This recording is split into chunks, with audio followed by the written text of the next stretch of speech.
বিয়ে বাড়িতে গিয়ে কখনোই খাবার নিয়ে সমালোচনা করবেন না, কারণ ওই দিন কিছু কিছু বাবা তার জীবনে সকল সংসার দিয়ে আপনাদেরকে খাওয়ানোর আয়োজন করেছে। এই সমাজে যারা জোরে জোরে কথা বলে বা চিল্লাচিল্লি করে তারা কিন্তু বিপজ্জনক নয়। বিপজ্জনক তো তারাই যারা কানে কানে ফিসফিস করে। বর্তমান যুগে একমাত্র ভালো থাকার উপায় হলো চোখে মুখে কানে তালা লাগিয়ে দিন, তাহলেই দেখবেন ভালো থাকতে পারবেন। বেশি বেশি টাকা পয়সা উপার্জন করা গর্বের বিষয় নয়, সৎ পথে টাকা পয়সা উপার্জন করাটাই হলো গর্বের বিষয়। কখনোই কাউকে ছোট ভাববেন না।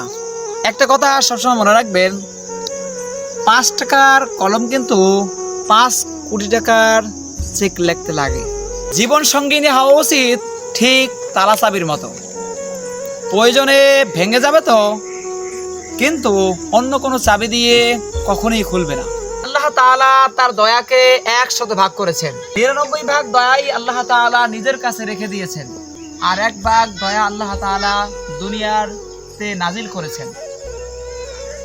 আর সেই 1 ভাগ দয়া দুনিয়াতে নাজিল করার কারণে আল্লাহ তাআলার সৃষ্টিগুলা একে অন্যের উপর দয়া করে। দুনিয়ার মানুষ যদি একে অন্যের উপর দয়া করতে পারে, সেই দয়া দেখে আমরা অনেকেই হতবাক হয়ে যাই।